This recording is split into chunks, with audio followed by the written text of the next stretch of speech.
Beck Flintlocks. My name is John Beck, and I come from a long line of flintlock gunsmiths. But today, we're going to talk about muzzleloading kits. And I have three of the more popular kits you may have heard of.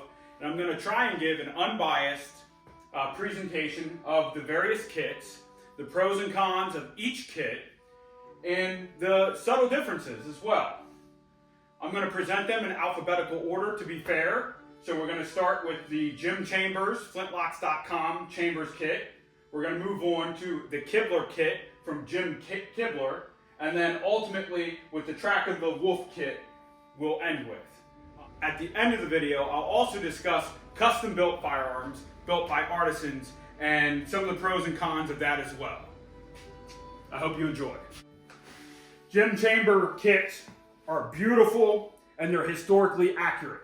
He offers a wide variety of kits, from the York County rifle to the early Lancaster rifle, similar to a Dickert, as well as a Pennsylvania Smooth rifle, a Pennsylvania Fowler, the Edward Marshall rifle, which is a historical copy of that specific firearm from Christian Springs, the Little Fella rifle, which is good for someone of small stature, as well as the Isaac Haynes rifle.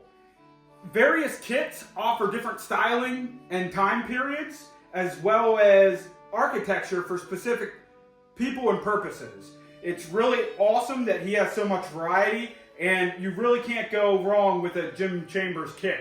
He's a legend in the business. He's been around since before I've been born, and his locks are notorious. So let's get a closer look at his kit. This York County rifle from Jim Chambers Kits or flintlocks.com is $1,001.70 shipped.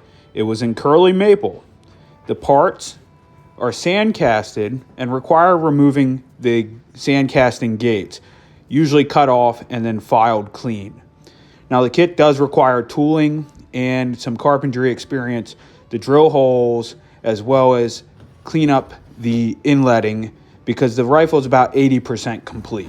So Jim Chambers cuts a guideline for you. However, you have to finish the fit and learn to use the tools and proper fitment techniques. To summarize, Jim Chambers is a legend in the business. His locks are notoriously reliable and they're handmade. His gun stocks are cut using a router that guides on a master and is hand done by someone guiding that router bit, which follows the contours of a master rifle.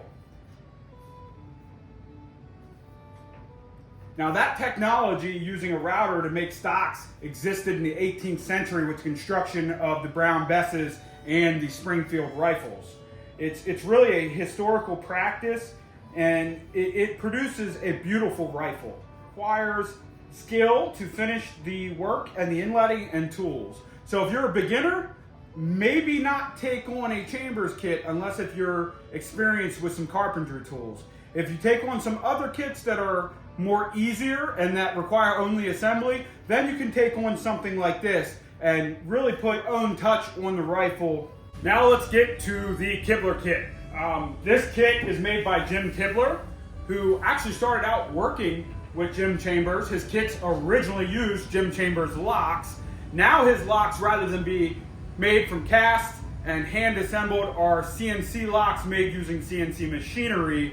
I will say his locks are very similar, if not identical, from Jim Chambers locks, which he originally started out using until he started his own locks. One of the most things I see first with Jim Kibler's kit is that it does come in this nice crate. It's well packaged and all the items are secure. That's probably the first thing that stands out for Jim Kibler.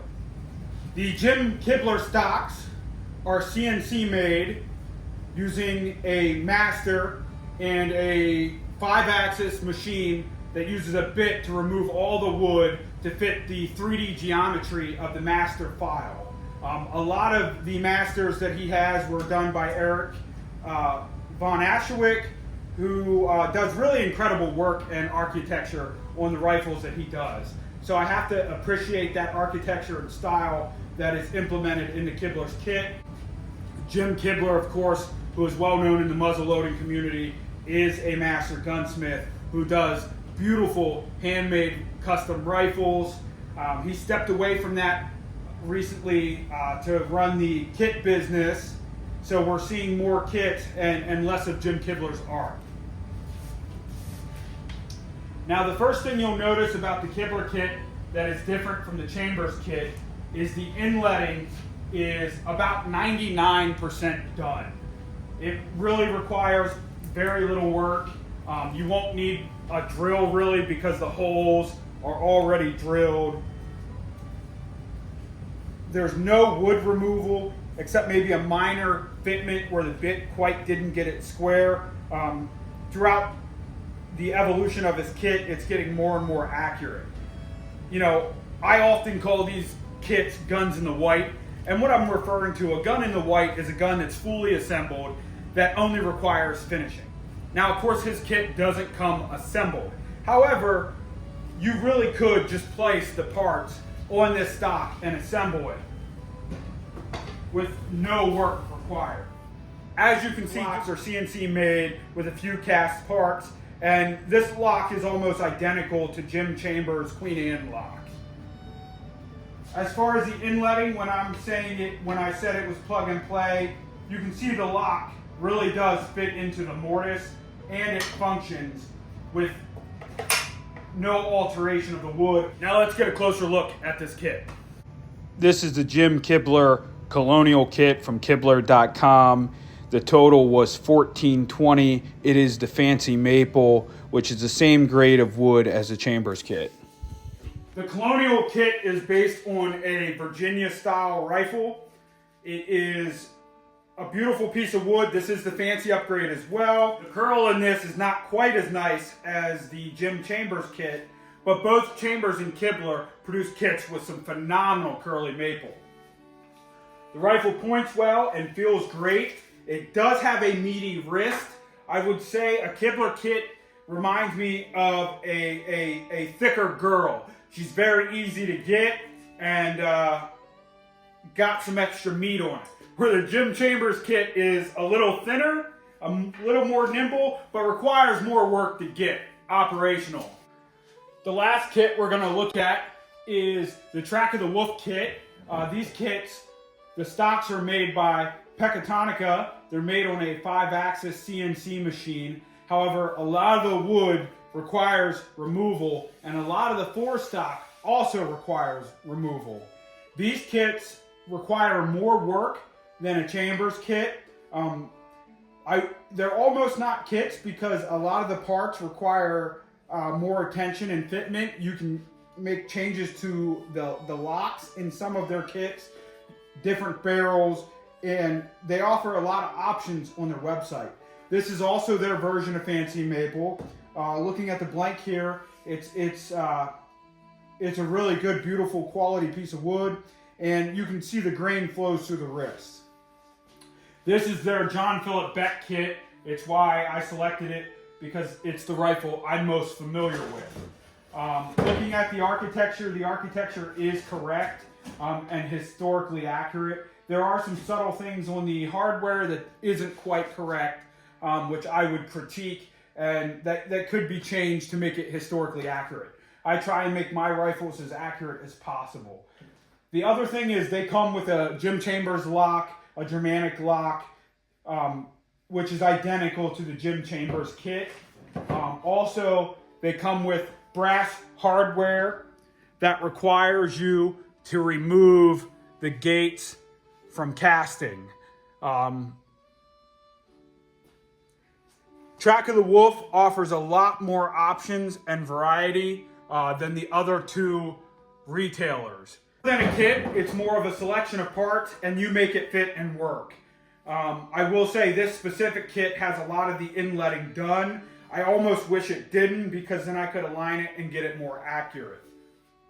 These are quality kits. The price of this kit currently shipped to where I'm at is $12.71 for the fancy upgrade. It's not a bad price. It's cheaper than the Kibler kit, and however, it does require more work I would say if you completed a Kibler kit, a chambers kit, then maybe you could take on something that requires a lot more finishing in the fore end and more attention to the various inletting that this gun will require. As you notice on the fore end, there is no drilling whatsoever. Also, the barrels don't typically have any machining done, so you would have to install the lugs unless if you paid extra for that. Where in the Kibler kit, as well as the chambers kit, the lugs are already cut into the barrel, so you can easily fit those. Let's get a closer look.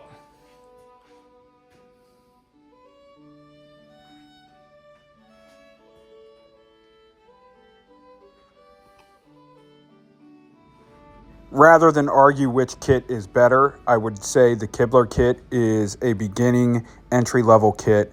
The Chambers kit would be the next step up, and then you would end with the Track of the Wolf kit that requires the most work. There are lots of classes available, like the Southern Ohio classes, where you can build these kits and or build from a blank like I do. Now, there's a lot of pros and cons when dealing with custom builds as well. One, they come with a heftier price tag. They're going to be twice or 5 times the amount of a kit. For example, I typically build for about $3,000 from start to finish. The downside is there's a lot of builders out there that put out work that's really subpar, and you'd be better off with a kit. So you have to do your due diligence, look at their work, read reviews, and see the quality that they're putting out. Because you may be able to assemble a Kibler kit or a Chambers kit that's going to end up with a superior product to their hand-built product.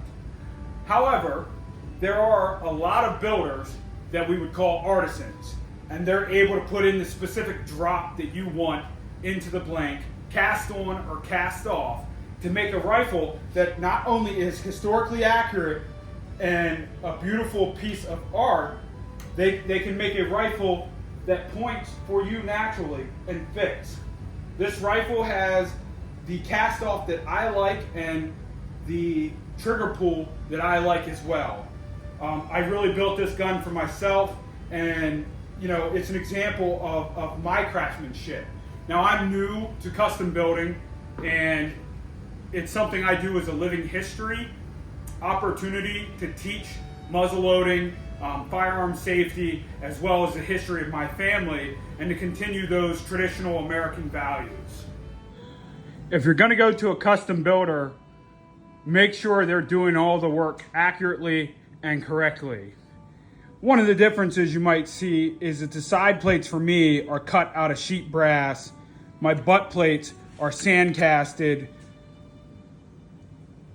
and I put attention and detail into the finish of the rifle to make it feel and appear as if it's an original 18th century firearm.